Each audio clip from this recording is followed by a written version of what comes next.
Bos días a todos e a todas. Celebramos hoy, día 21 de febreiro, el Día Internacional da Lengua Materna. Por eso, van deixarme empezar esta intervención en galego-asturiano, que é a miña lengua materna.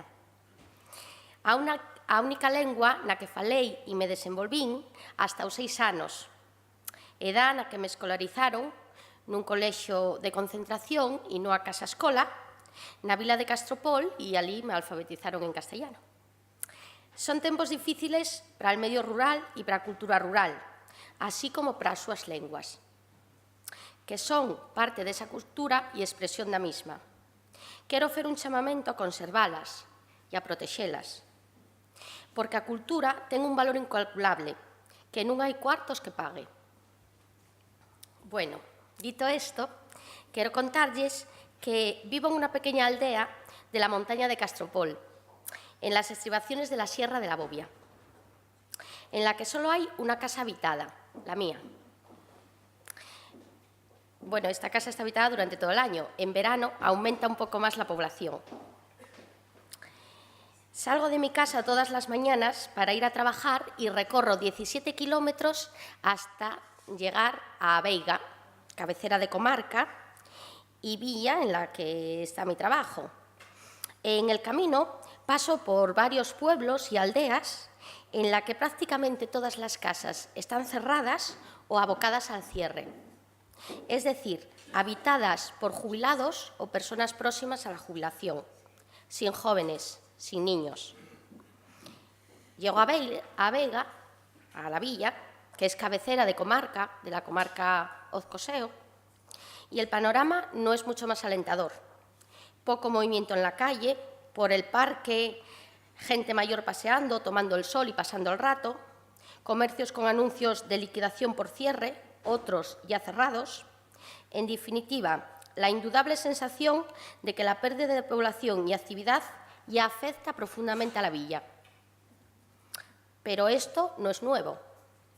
En 1981, hace 37 años, se grabó el capítulo de Esta es mi tierra, en la que Miguel Delibes describía el mismo fenómeno en los pueblos altos de Castilla y hablaba de pueblos agónicos, biológicamente muertos, con muchos más fallecimientos que nacimientos, sin capacidad regenerativa interna, con una población envejecida que vive de su retiro y asiste al final de una forma de vida y de una cultura.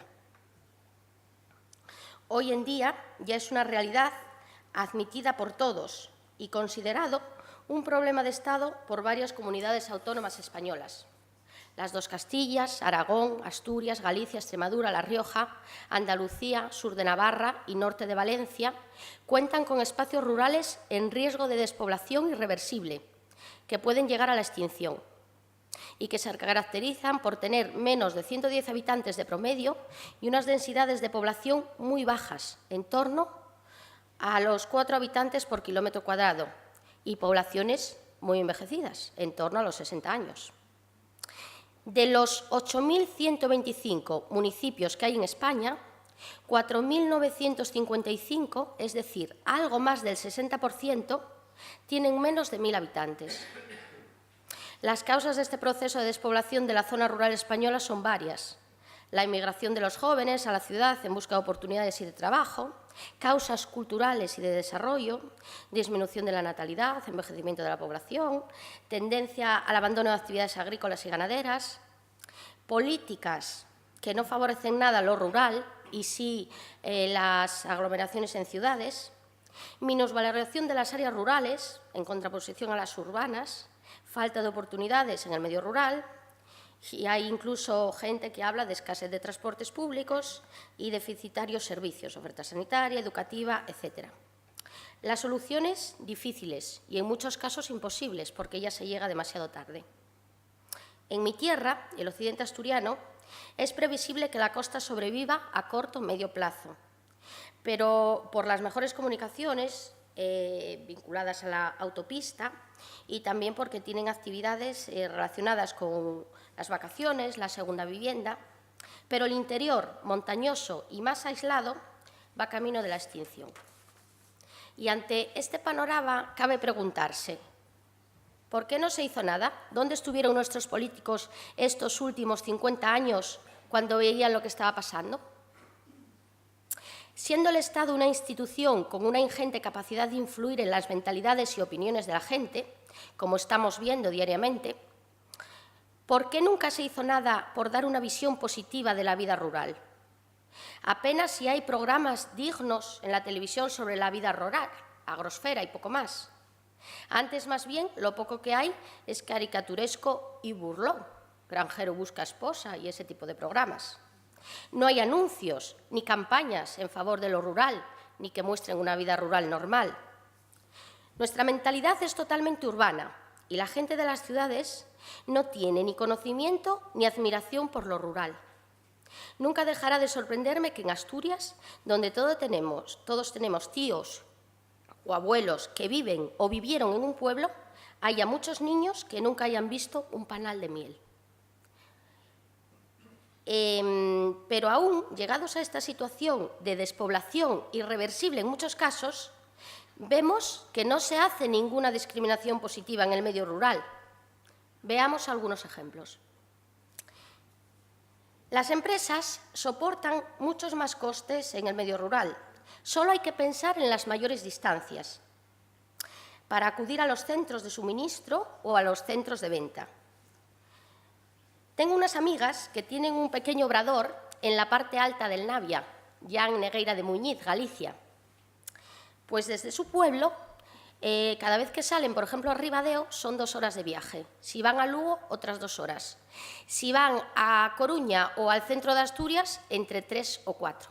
Está claro que esa empresa va a ser menos competitiva que si estuviera situada en el centro de Asturias, de Galicia o mismamente en el polígono de Barres. Pero estas situaciones nunca son compensadas. El hospital de Jarrio, por ejemplo. El hospital de Jarrio siempre sale en prensa y se queja todo el mundo de que está falto de especialistas, porque los profesionales prefieren pues, trabajar en un hospital más céntrico, si pueden elegir, y con más medios.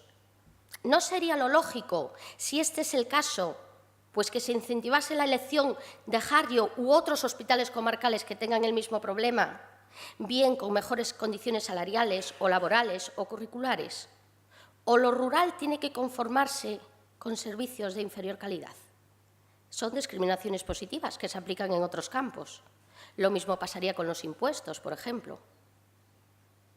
La cuenca del Navia está llena de embalses, 3 tiene, y las sierras de la Bobia, San Isidro, etcétera, está llena de parques eólicos. ¿No sería natural que los pocos vecinos que quedan por esos lares tuvieran, por ejemplo, luz gratis o al menos un descuento, como luz gratis como tenían antes en las antiguas empresas hidroeléctricas? Pues no, no es así el caso. En lo rural hay que desplazarse para todo, varios kilómetros, en coche o en taxi. Por lo tanto, se gasta más en desplazamientos. ¿No debería ser esto compensado? No debemos olvidar que hay capitales de provincia, como por ejemplo Eilao o Pesoz, en los que no queda ni una pequeña tienda para comprar lo indispensable, ni un bar para tomar un café y reunirse a jugar la partida o a charlar un rato. ¿Y la educación? Es difícil desde una pequeña aldea, alejada de la villa, acceder a clases particulares, a actividades deportivas o recreativas después del transporte escolar. Las mismas dificultades para ir a la biblioteca o ir al telecentro. Antes, otra interviniente contaba cómo ellos tienen que llevar desde el suroccidente asturiano a la niña a clase de música a Avilés. Es bastante más fácil para alguien que ya vive en Avilés o en una ciudad donde haya conservatorio.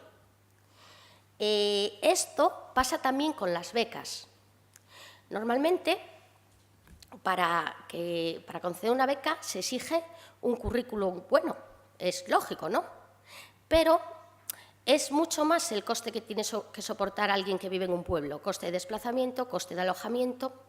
Entonces, ¿qué es? ¿Que un estudiante mediocre tiene muchas más posibilidades de estudiar en Oviedo, donde no tendría que hacer frente a esos gastos, que en el medio rural?